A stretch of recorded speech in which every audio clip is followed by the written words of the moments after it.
Est-ce que vous estimez qu'il y a suffisamment de coordination au niveau européen? On parlait de la Grande-Bretagne où il y a plus de moyens, mais finalement, chaque pays a son renseignement et ne veut pas communiquer avec les autres. On l'a vu avec la CIA américaine. Hein.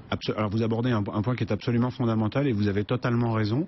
Il existe encore aujourd'hui, et en dépit des effets d'annonce et des grands discours sur la coopération, une extrême réticence des services de renseignement de tous les pays de l'Union européenne pour coopérer les uns avec les autres. Je vais vous donner un seul exemple qui est assez parlant. Savez-vous que le fichier sur les djihadistes, vous savez, chaque service a son fichier de djihadistes, le fichier sur les djihadistes d'Europol, qui est la structure de centralisation policière européenne, c'est le fichier dans lequel il y a le moins de noms. Parce que chaque pays est réticent. Une espèce de réticence structurelle des espions pour donner leurs informations. Chacun pense que le pays voisin va mal les utiliser.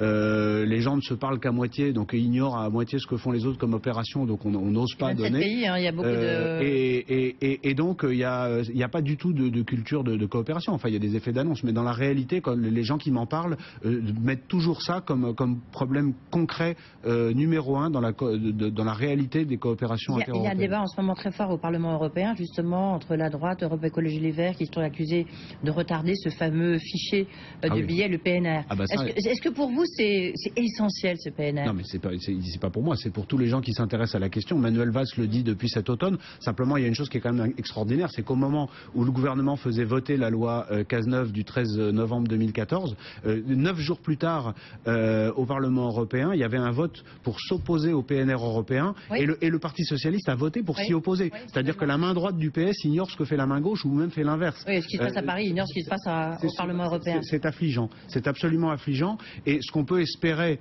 c'est que au moins ce qui s'est passé à partir du mois de janvier en Europe, parce que bon, il y a eu Paris, il y a eu Bruxelles la semaine d'après, où Dieu merci l'attentat a été évité, mais enfin il était moins 2, donc on peut considérer Bruxelles comme un acte terroriste. Il y a eu Copenhague, il y en aura d'autres. J'espère au moins que ça servira à ce qu'il y ait un réveil, et un réveil rapide des gouvernements européens et du Parlement européen pour s'accorder sur ce PNR européen. En tout cas, la France est prête, hein, le volet français du PNR est prêt. Ça changerait. Enfin, pour vous, c'est essentiel. Ah, c'est essentiel. Ouais, absolument. Patrick, vous voulez ajouter quelque chose? Vous êtes juriste. Est-ce qu'on n'a pas un problème en France avec la CNIL, la Commission nationale informatique et liberté, qui finalement est un petit peu bloque un peu tous les fichiers. Mais on a un problème au-delà de la CNIL.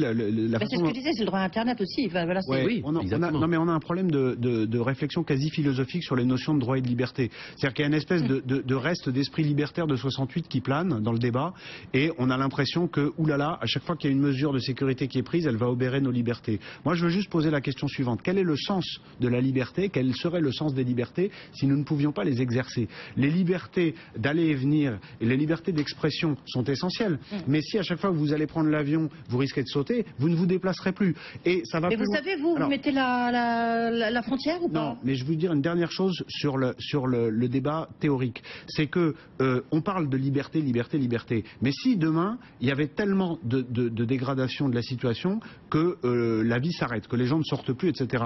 En 15 jours ou 3 semaines, c'est l'économie française qui s'effondrerait. Donc derrière le débat sur la liberté et où est-ce qu'on met le curseur, il y a la sauvegarde de la structure même de notre économie qui est en jeu. Donc on n'est pas simplement dans un débat à Saint-Germain-des-Prés, on est dans des réalités avec des gens qui risquent de mourir, mais au-delà des gens qui risquent de mourir, avec une économie qui pourrait s'effondrer. Tout ça, vous savez, il s'en faut de peu. La journée du 9 janvier 2015, dans un certain nombre d'endroits, de centres de sécurité, d'état-major de police et politique, on était au bord, les gens vous le diront pas, mais moi je vous le dis parce que je suis lié à personne et je n'appartiens à aucune institution. Il y a eu un début de panique. Il y a eu un début de panique pour 2 attentats en même temps et 17 morts. Avec tout le respect que j'ai pour eux, c'est pas beaucoup par rapport à ce qu'ont subi d'autres pays. Si un jour notre pays subit une attaque avec des centaines de morts ou subit 2 ou 3 attaques coordonnées, là on reparlera de tout ça. Donc il faut un peu de réalisme et de pragmatisme, et je pense que ce que fait le gouvernement, c'est le gouvernement fait ses meilleurs efforts, et là encore, j'ai pas d'action, je fais pas de politique, j'observe, et ce qui a été annoncé ce matin me semble aller dans une direction qui est la bonne direction avec les limites budgétaires dont vous avez très justement parlé.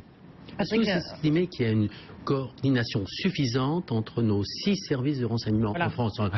Dans d'autres pays, il y en a plus, il y en a 16 aux États-Unis, mais en France, est-ce que vous estimez que chacun la guerre des polices, on la connaît. Oui, la fameuse guerre des polices. Les problèmes de Squarcini, on connaît tout ça. C'est un sujet majeur et je vais vous faire une réponse qui est un peu la réponse langue de bois quand moi je pose des questions. C'est la réponse qu'on me fait. C'est pas, non mais là je cite. Hein, c'est une première. C'est que oui, non, j'essaie d'éviter, mais je vous retranscris la langue de bois. C'est que on me dit que chacun fait ses meilleurs efforts pour. Il est évident qu'il faut encore améliorer les choses et casser les logiques de chapelle. C'est essentiel. Et quand vous dites cette loi, donc cette loi sur l'enseignement, vous l'attendiez. Pour vous, c'est un point important parce que justement, il y a un encadrement. C'est ce qu'a défendu Manuel Valls. Mais en quoi cet encadrement juridique, vous l'avez déjà un peu expliqué, mais quand même.